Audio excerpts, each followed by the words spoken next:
po ng kanya pong banal na salita. Sige po, tayo pong lahat ay maaari na magsiupo. At sa umaga na po ito, tayo po magsipaganda para po sa pakikinig ng salita ng ating Panginoon. Amen po ba yun, mga kapatid? Diba, sabihin mo sa katabi mo, umanda ka naman. Wala na po tayo makinig. At patuloy pa rin po tayo sa series ng ating pong pag-aaral tungkol nga po sa Genesis. Tayo ngayon ay nasa Genesis chapter 10 at tayo ay nasa verse 3 na. At patuloy pa rin po natin pinag-aaralan yung mga anak naman po ni Japheth. So, nung nakaraang Sunday, recap lang po tayo ng konti mga kapatid. Ano po yung paksa po natin nung nakaraang Sunday kung hindi po naaalala? Azkenaz. Isa sa mga anak ni Gomer, si Azkenaz. Ano naman natutunan natin kay Azkenaz?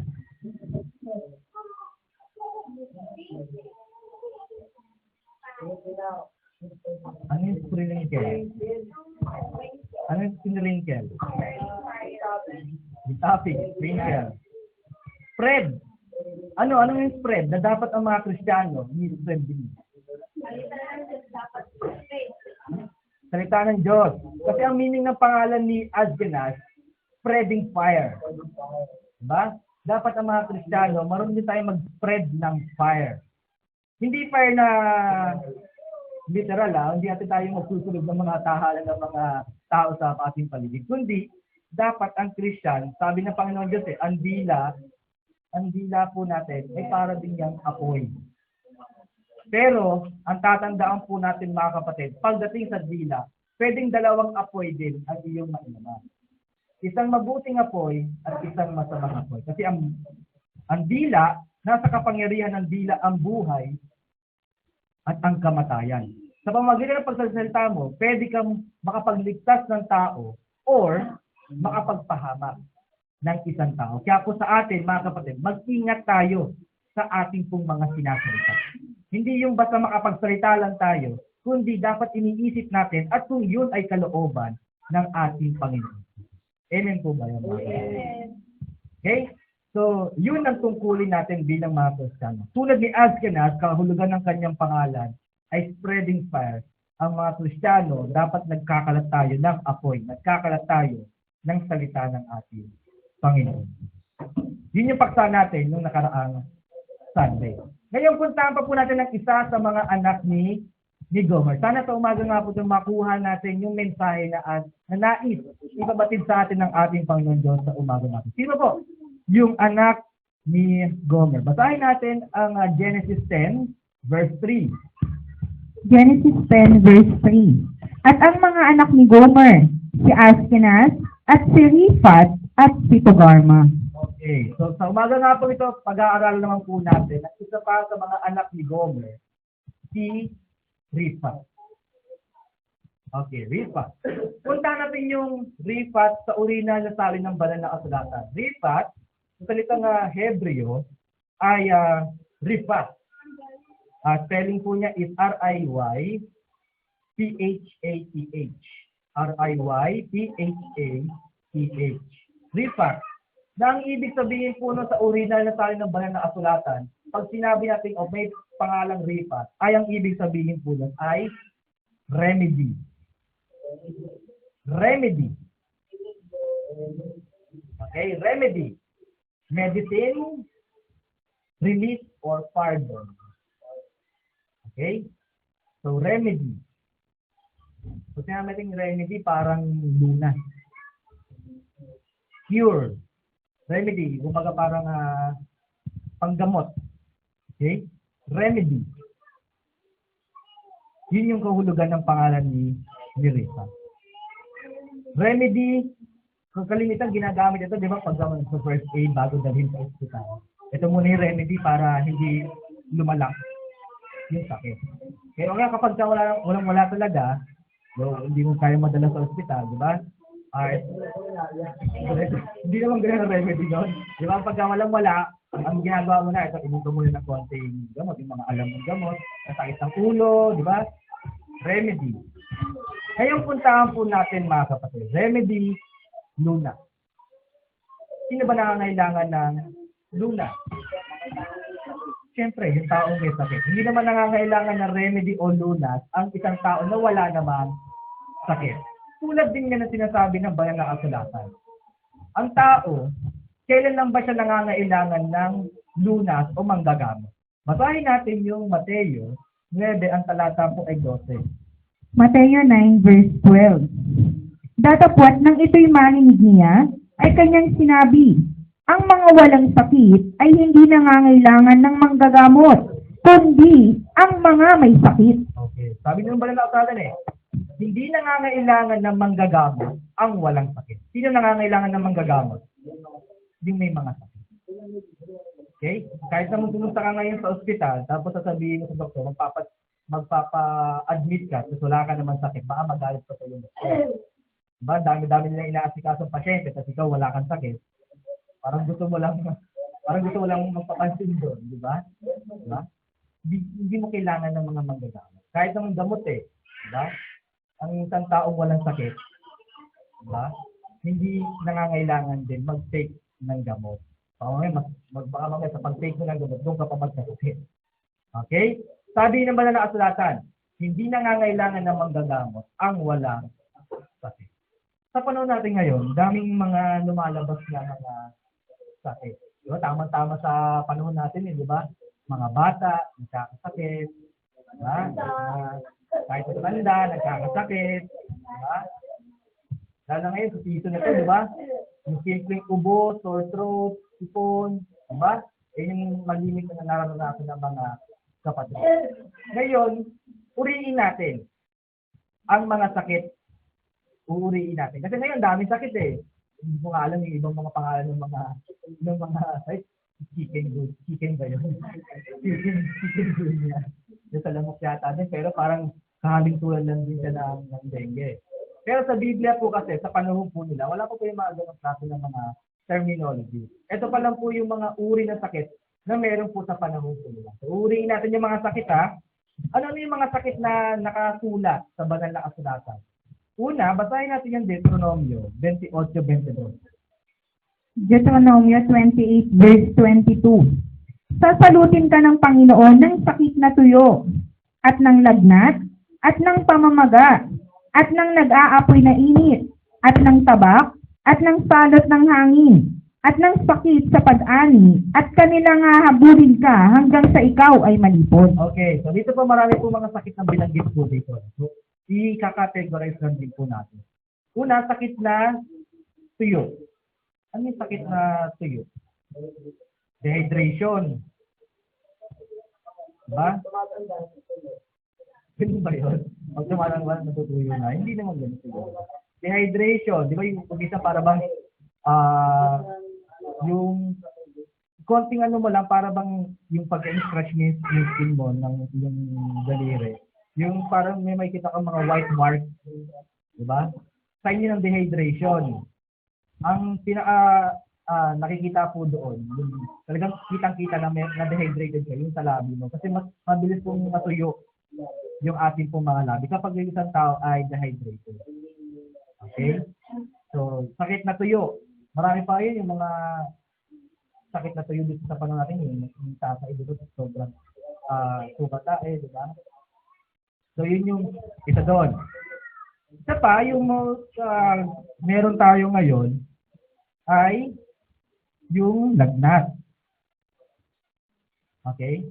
Lagnat dahil sa may sipong sa ubo ka. Okay? Lagnat. Pamamaga. Inflammation. Rayuma. Rayuma ba yun? Pamamaga? Manat. Okay. Yung sa pamamaga.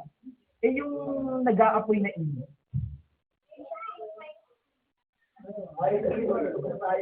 High fever. High fever nga, nag-aapoy na init. Kasi, kung pupunta yan, para magkapares lang kasi yung lagnat, saka yung nag-aapoy na init. Pero, ang kaibahan po nun, kasi yung sa lagnat, yung as in, dahil sa dala ng season, o dahil sa malamig ang panahon, nilalagnat yung isang tao. Pag sinabi kasi nag-aapoy na init, meron po itong pinanggagalingan mismo, yung lagnat na ito. Sa yung katawan. Yung infection o yung pamamaga. For example, yung sakit ng ngipin, mamaga yung bagang mo. Diba? Kaya ka nilagnat. Or meron ka pang ibang inflammation o yung pamamaga sa iyong katawan. Ha? Kaya ka nagkakaroon ng lagnat. So, hindi siya simple lagnat, high fever, na mayroong pamamaga. Meron siyang common cause sa loob ng katawan mo. Okay? At ng tabak, sa palo nila, itinatapos nila sa sakit ko, yung tabak, pagpatay. Then, talo sa hangin, yung mga airborne diseases. Yung mga nagsasabi TB, tama ba TB, no? TB, sipon, ubo, yun, yung tigdas hangin, chicken pox. Chicken pox yung blutong. Okay? Sigyawan. Hindi naman siguro yun. Okay? So, yun yung mga uri ng sakit na nakatala sa Biblia. Meron pang isa, banggitin pa natin yung ikalawang Kronika 21:15. Ikalawang Kronika 21 verse 15. At ikaw ay magkakasakit ng mabigat na sakit ng iyong tiyan. Ano po yun? Sakit ng yan. From the simple stomach ache, tapos yung meron yung pagbubukol ng tiyan, o kaya yung worst, yung talagang yung kung nakita na po kayo doon, yung talagang parang yung kanyang bituka yung talagang masakit. Or yung, meron pa yung worst, yung isa yung talagang, yung parang sumabog talaga yung tiyan niya po. Meron mga ganun klase ng yung pagka, yung lumalaki talaga ng todo yung tiyan. Ha? Ganun klase ng mga sakit sa tiyan. Okay? Ngayon, yun yung mga uri ng sakit na nabasa pa rin sa banal na aklat. Puntaan po natin. Di ba po, kapag may sakit ang isang tao, ang particular po niyang iniisip, gumaling. Tama? Diba kaya nga siya napupunta ng doktor o umiinom ng gamot. Ngayon puntahan po natin mga kapatid. Kahit naman po sa panahon natin ngayon, alam natin, hindi lahat ng karamdaman may lunas. Yun yung problema mga kapatid. Diba? Sabi din ng banal na kasulatan yun eh. Basahin nga natin yung Marcos 5:26. Marcos 5 verse 26. At siya'y napahirapan na ng maraming bagay ng mga manggagamot at nagugol na niya ang lahat niyang tinatangkilik at hindi gumaling ng kaunti man, kundi bagkus pang lumulubha siya. Okay. Sabi po sabi po dito, napahirapan na ng maraming bagay ng mga manggagamot. Kumbaga, sinubukan na niya lahat ng pwedeng lunas sa kanyang karamdaman. Nagastos na niya. Di ba, naubos na yung kanyang kayamanan para gumaling lang siya sa kanyang karamdaman. Pero kahit kaunting kagalingan, hindi siya nakasugpo. Bagkus, lumala pa yung sakit. So, ibig sabihin po nun, hindi po lahat ng karamdaman may lunas. Amen po ba yun? Ano ba sa panahon natin ngayon? Ano ba yung mga karamdaman ngayon na walang lunas? Cancer, actually, wala naman talaga siyang lunas eh. Kung baga parang lang siya, therapy lang, tapos parang pinoprolong niya lang, pero in the end, ganun din naman eh. Tapos ang problema sa mga may cancer, di ba, pag chemotherapy sa chemotherapy, unti-unti ring, namamatay yung mga, yung good cells, at yung panlaban nila sa mga sakit. Talagang hindi siya masasabing lunas eh. Okay? Most probably, HIV. Wala talagang lunas yun. Okay? Yung mga sexually transmitted diseases, wala talagang lunas hanggang sa panahon po natin. H1N1, parang wala pang discover na, pero wala pa naman namamatay din. Pero walang lunas. Buti nga ngayon, tuberculosis may lunas niya. May medication na para sa tuberculosis. Pero, ang sinasabi lamang po dito ng banal na kasulatan, hindi lahat ng karamdaman may lunas. Kaya dapat mag-ingat tayo mga kapatid. Okay? Sabi ng Panginoon Diyos ingatan ninyo ang inyong spirito, kaluluwa, katawan. Okay? Tayo, nag-iingat tayo ng spirito, kaluluwa, pero huwag mo rin kakalimutan, kapatid, ingatan ang iyong katawan. Tatlo yung pinaiingatan sa atin ng Panginoon. Tandaan din natin, sabi ng binasa natin, hindi lahat ng sakit may lumi. Kaya mag-ingat tayo, mga kapatid. Isa pa, basahin natin yung Jeremias 30:12. Jeremiah 30 verse 12. Sapagkat ganito ang sabi ng Panginoon, ang iyong sakit ay walang kagamutan at ang iyong sugat ay mabigat. Ano po sabi doon? Ang iyong sakit ay walang kagamutan. Talagang sinusuportahan nito na merong mga karamdaman walang gamot. Okay? May mga karamdaman na walang gamot. Ha? Kahit siguro maging modernized pa o mas high-tech pa ngayon o makadiscover pa sila ng mga bagong gamot. Pero hindi lahat ng karamdaman na susulpot sa panahon natin at sa panahong darating pa, hindi lahat po yun kaya po nilang lunasan. Amen po ba? Okay? Diba? Sabi po ng, hindi, sabi ng Marina, sabi ng banasa na, walang gamot. Kahit sabihin mo napakamahal ng gamot na yun. Diba? Pero meron pang sakit na lalabas na hindi masusolusyonan o mabibigyan ng gamot. Mamaya malalaman natin, bakit walang gamot? Yung ganong klase ng mga uri ng sakit. Mamaya malalaman natin kung bakit. Isa pa, Job 6:10. Masabi pa rin na talagang malaman natin na talagang merong mga karamdaman na hindi talaga kayang gamutin ng kahit sino magaling na manggagamot dito sa libutan. Job 6 verse 10. Kung magkagayoy, magtataglay pa ako ng kaaliwan. Oo, ako'y makapagbabata sa mga walang awang sakit, sapagkat hindi ko itinakwil ang mga salita ng banal. Di ba ganun naman po talaga ang sakit? Kapag ang isang tao may sakit siya, walang awa kasi yun eh. Paano sabi ng Biblia ng walang awa? Di ba kung minsan hindi ka makatulog dahil sa karamdaman? Amen po ba yan? Kakain ka na nga lang, minsan hindi ka makakain. Bakit? May sakit ka eh. Nawawalan ka ng galang kumain. Or dahil doon sa sakit, di ba? Kahit nga yung simpleng singaw eh. Di ba? Hindi ka makakain ng maganda kapag ka meron kang singaw eh. Doon talaga ang sakit. Walang awa. Lalo kapag nagkaroon ka ng sakit doon sa tiyan, may LBM ka, walang awa yun. Diba? Balik-balik ka dun eh. Diba? Tapos, dehydrated ka talaga. Uubusin yung lakas mo. Dahil sa sakit na yun. How much more kapag nagkaroon ka ng amnesia? Diba? Mga walang awa. Ubo, na kahit tulog na sa gabi, talagang kahol pa rin kahol. Diba? Gigisingin ka ng iyong pag-ubo. Meron mga ganun, diba? Kahit tulog ka na, diba? Hindi ka talaga patutulugin ng mga ganung klase ng mga karamdaman. Lahat ng sakit, walang awa. Amen po. Meron ba sakit na isang tao nagkasakit pero parang masigla pa rin ang kanyang sakit? Diba? Hindi naman. Diba? Matamlay, diba? Si Ajay, masigla. Pero pagka diba? Talagang ramdam niya eh. Ramdam niya yung karamdaman na nasa loob. Ganun talaga ang sakit. Ang sakit po, walang awa. Okay? Isa pa.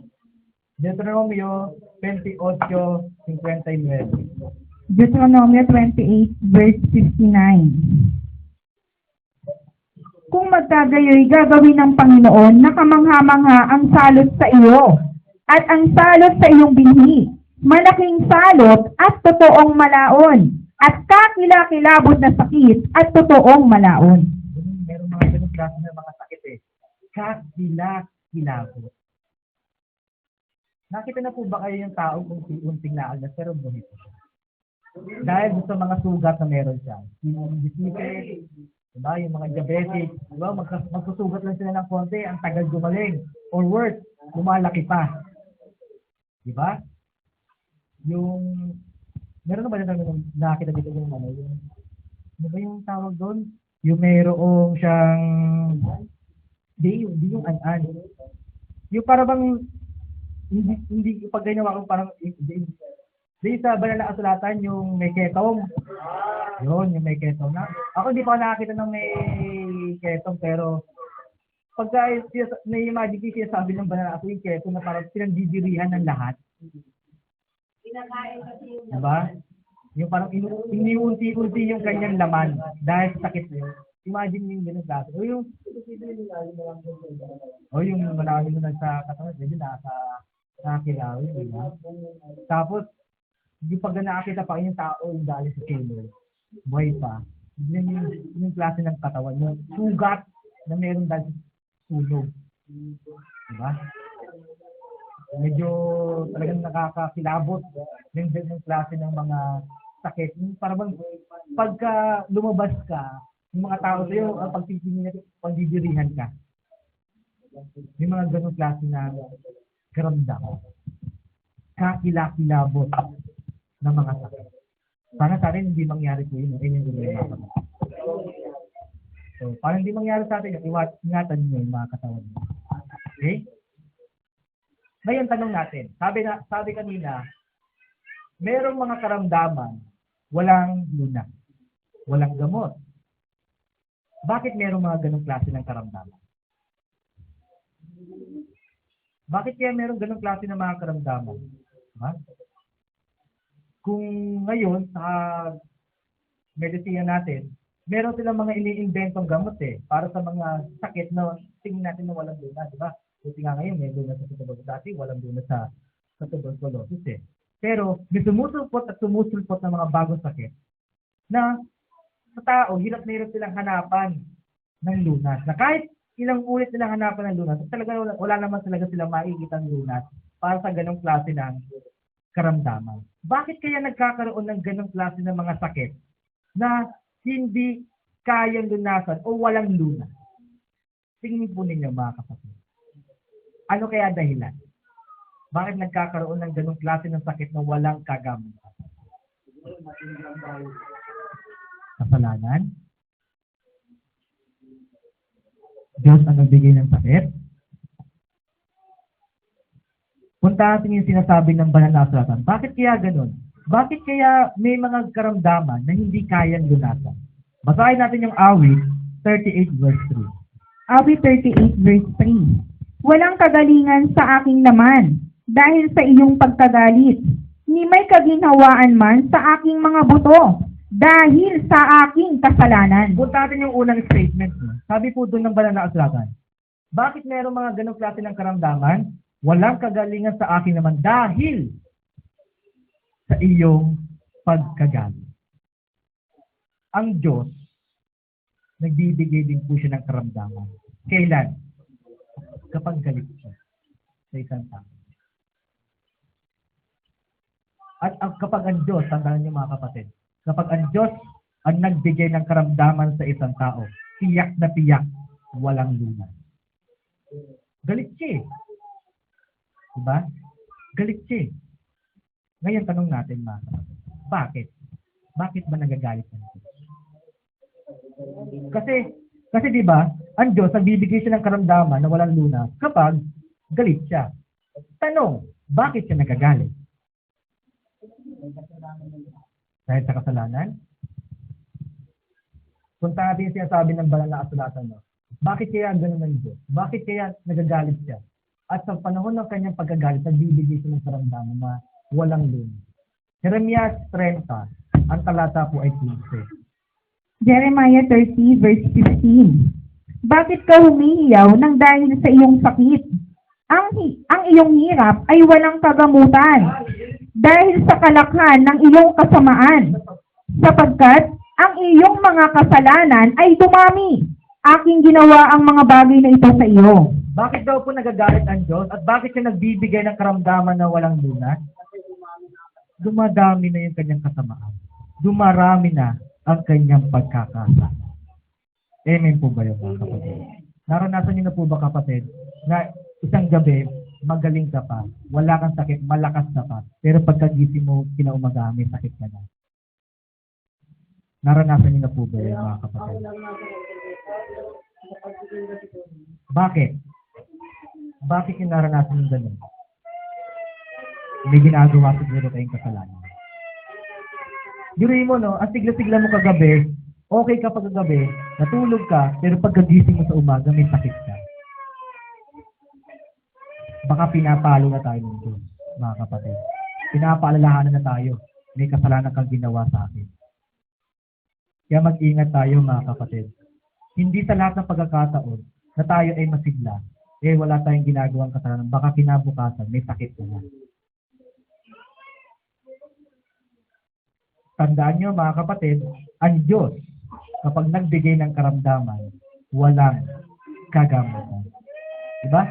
Naranasan nyo ba inom kayo ng inom ng gamot, pero yung para bang hindi umiimpis yung init ng katawan ninyo?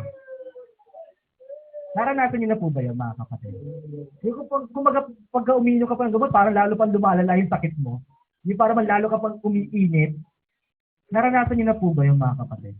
Kasi kapag ang Diyos ang gumawa ng karamdaman sa iyo, kahit anong gamot ang inumin mo, baka lumala ka pa.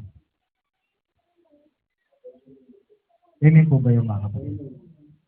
Or, meron po ba kayo nararamdaman ngayon na matagal yun ang iniinda, pero hindi pa rin gumagalaw? Baka may ginagawa kayong kasalanan, kaya hindi pa yan gumagalaw. Kapatid. Iwasan na yan mga kapatid. Iwasan nyo na yung pagkakasala po. Baka sakaling gumaling pa yung karamdaman po ninyo.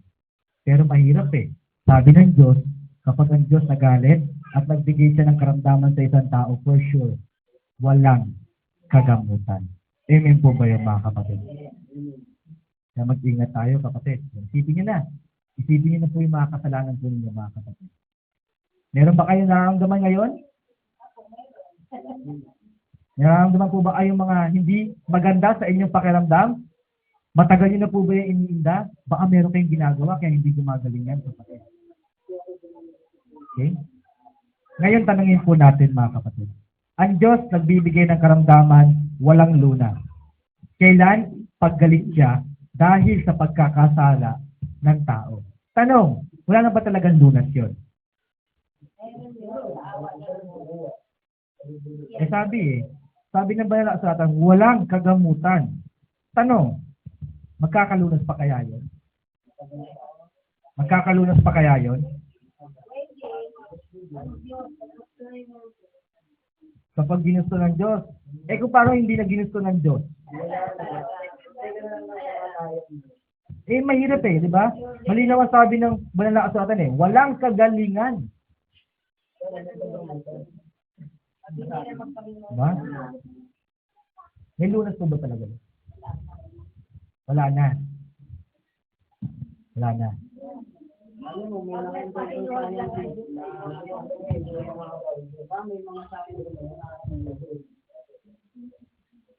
Punta natin yung sinasabi ng banal na kasulatan mga kapatid. Totoo ba na kapag ang Diyos nagbigay siya ng karamdaman sa'yo, talagang wala naman talagang Diyos? O may lunas pa? Siguro.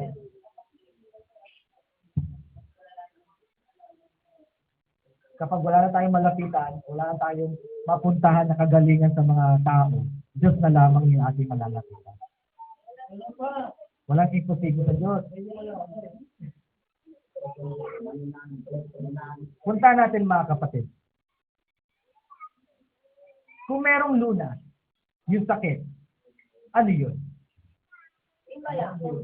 Himala ng Diyos, salita ng Diyos, hindi ba yun?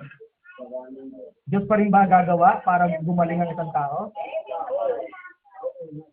Punta natin sinasabi ng banal na kasulatan. Awit 30, ang talata po ay doon. Awit 30 verse 2. O Panginoon kong Diyos, dumaing ako sa iyo at ako'y pinagaling mo. Kailan gagaling ang isang tao kapag binigyan siya ng karamdaman ng Diyos? Kapag dumaing sa Diyos. Amen po ba yung mga kapatid? Tanong, yung ba ang una niyang ginagawa? Bago kayo uminom ng gamot?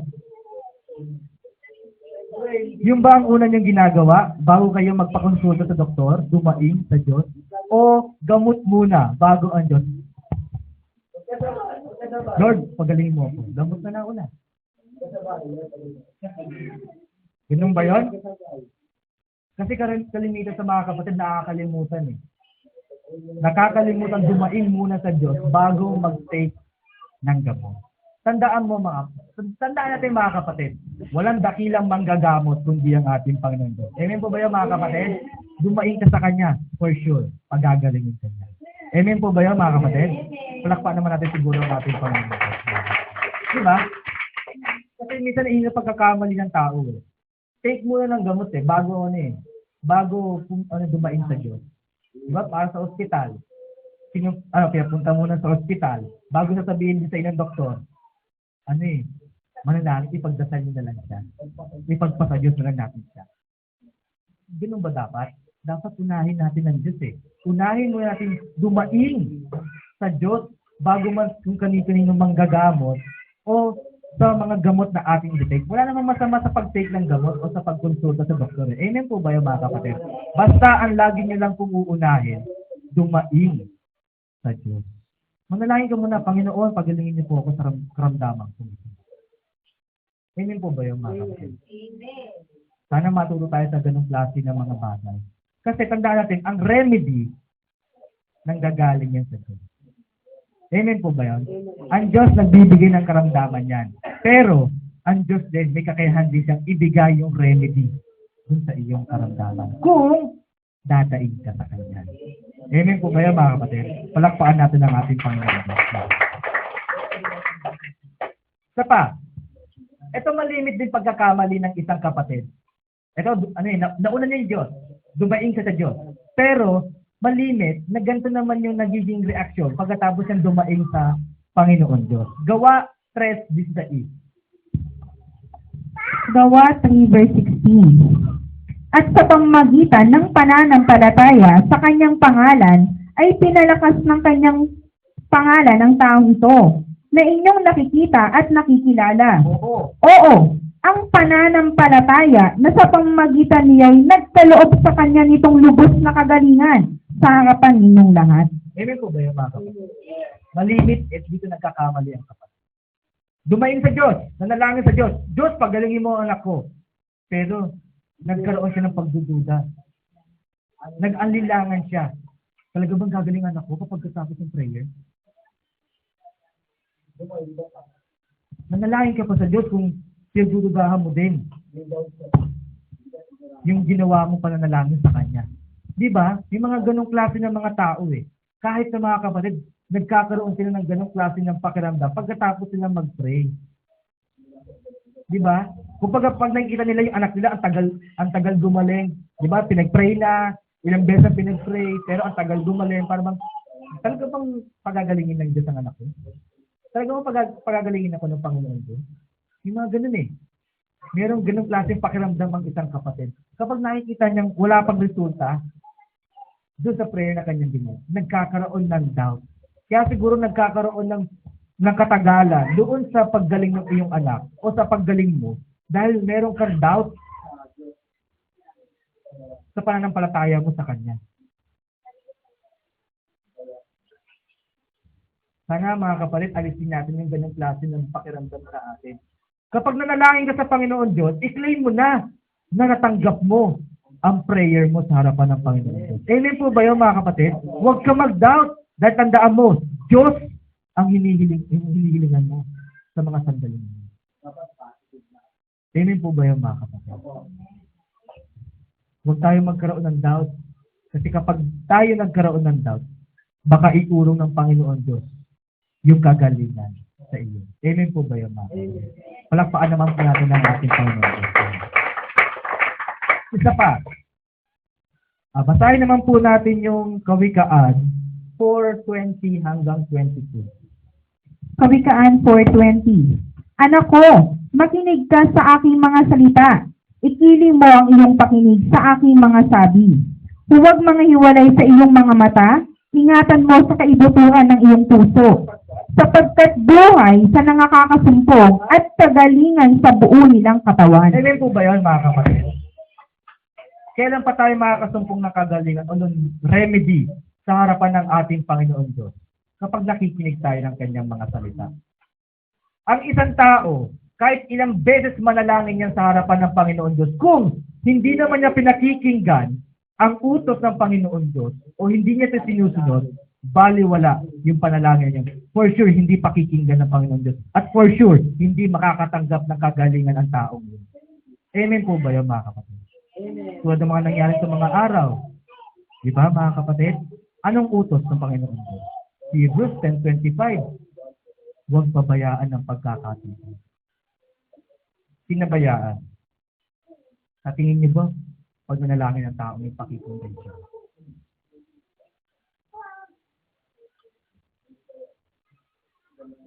Nahirap yung kapatid eh. Pagka isang tao, hindi pa rin humihiwalay sa kasalanan ng kanyang ginagawa. Nagkasakit siya. Pag humiling ba yun sa Panginoon Diyos, tingin niyo ba, gagaling siya?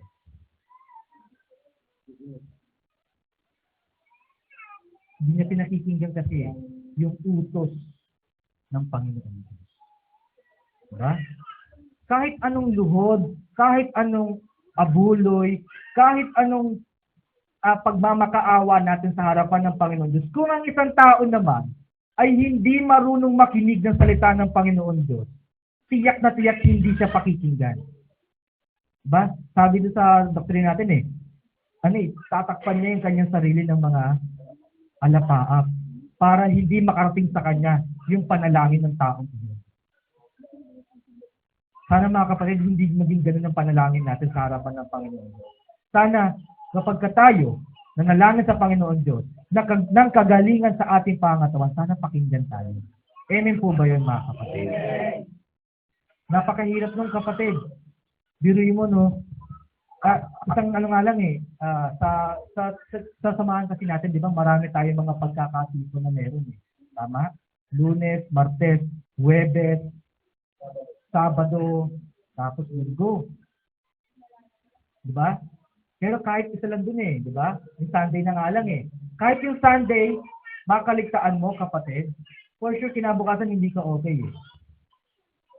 Isang buong linggo mong darating sa'yo, for sure hindi okay eh, kapag wala kang gawain sa Panginoon. Bugnutin ka, masama lagi pakiramdam mo, diba? Para bang tamlay na tamlay ka sa buong sanlinggong darating sa buhay mo. Wala ka kasing Diyos ng linggo. Amen po ba yun, mga kapatid? Kumbaga kahit anong problema dumating sa'yo itong linggong to, itong sanlinggong dumaan sa'yo, dahil wala kang Diyos ng linggo, for sure, dadalhin mo ng mabigat sa iyong sarili yung problema ang darating sa iyo. Wala kang Diyos eh. Wala kang kalakasan eh. Walang kagalingan ay binigay sa iyo ng Panginoon Diyos eh. Biruin mo, no? Para bang ganito yan eh. Nagtrabaho ka na nakaraang linggo, tapos wala kang pahinga. Eh, ang pahinga natin sa piling ng Panginoon Diyos, ng Sunday. Magtatrabaho ka na naman isang linggo, hindi pagod ka na. Pagod na ang iyong katawan, pagod na rin ang iyong kaluluwa kasi hindi nakaranas ng kagalingan at kapahingahan ng araw ng linggo. Eh, yun ang kapahingahan natin sa Diyos eh. Tapos hindi mo ba ipapahinga yung spirito, kaluluwa at katawan sa piling ng Diyos? Sasabak ka na naman ulit sa isang linggong trabaho, sa isang linggong problema, sa isang linggong stress sa buhay mo. Tiyak na tiyak, magkakaroon ka nga ng karamdaman at bibigay sa iyo ng Panginoon Diyos yun. Kasi hindi mo siya inuni, hindi mo siya pinakinggan. Amen po ba yun, mga kapatid? Sana mga kapatid, kasi para bang sa atin, di ba? Tanong ko lang sa inyo mga kapatid, gaano niyo ba nararamdaman sa inyong mga sarili na tatanggapin ninyo ang buhay na walang hanggan? Paano niyo ba yung nararamdaman na ito na yung buhay na walang hanggan sa inyong mga sarili? Sige nga mga kapatid. Hindi kasi sapat na alam mo na darating ang araw na tatanggapin mo ang buhay na walang hanggan. Hindi sapat na alam mo lang yon. Dapat nararamdaman mo yon sa iyong sarili. Kasi kung nararamdaman mo na nasa sa iyo ang buhay na walang at kakampin mo yon, hindi ka magpapabaya ng paglilingkod sa harapan ng Panginoon. Hindi mo pababayaan yung katawan mo, mapagod ng mapagod ng walang katuturan. Amen po ba yun? Ganun ang buhay na walang hanggan. Dapat maramdaman yun kung gaano kasaya, kung gaano kasarap sa pakiramdam ang magkaroon ng buhay na walang hanggan. Hindi sapat na alam mo lang yun. Diba? Marami sa atin, nasa natin eh. Makaalis na sa katawang ito dahil ang katawang ito mahina, nagkakasakit, nasusugatan, nasasaktan. Diba? Ayun yung nasa atin eh. Yun yung nararamdaman natin sa araw-araw na dumadaan sa ating mga buhay. Pagod, uhaw, gutom. Yun ang nararamdaman natin eh. Pero imagine niyo naman mga kapatid, kapag kinamping mo ang buhay na walang hanggan. Hindi mo na mararamdaman ang lahat ng yun. Pagod, uhaw, gutom, sugat, sakit, luha, Hindi mo na mararamdaman yung mga kapatid. Ganun niyo ba nararamdaman sa inyong mga sarili ang buhay na walang hanggan? Mga kapatid? O talagang alam niyo lang talaga siya? Dapat hindi niyo lang alam yun eh. Dapat nararamdaman niyo yun sa inyong mga sarili. Kasi kung nararamdaman niyo yun sa inyong mga sarili, hindi niyo pababayaan ang inyong spirito, kaluluwa at katawan na hindi makapagpahinga sa piling ng Diyos. Amen po ba yun, mga kapatid? Palakpakan naman po natin ang ating Panginoon. Diba? Kaya nga sa amin eh, nakakalungkot kapag ka naka-absent kahit isang beses lang sa paglilingkod sa Panginoon. Nakakalungkot kung sa part namin, nalulungkot kami kapag uma-absent kami. How much more pa kaya sa amin din? Nakakalungkot din sa kapatid. Nalulungkot kami kapag may mga kapatid na hindi nakakapagpahinga o nakakasumpong ng kagalingan sa araw na ito. Tingnan niyo mga kapatid, sino dapat yung mga seatmate ngayon dyan na dapat kasama ninyo nagpapahinga sa araw na ito. Dili niyo, di ba?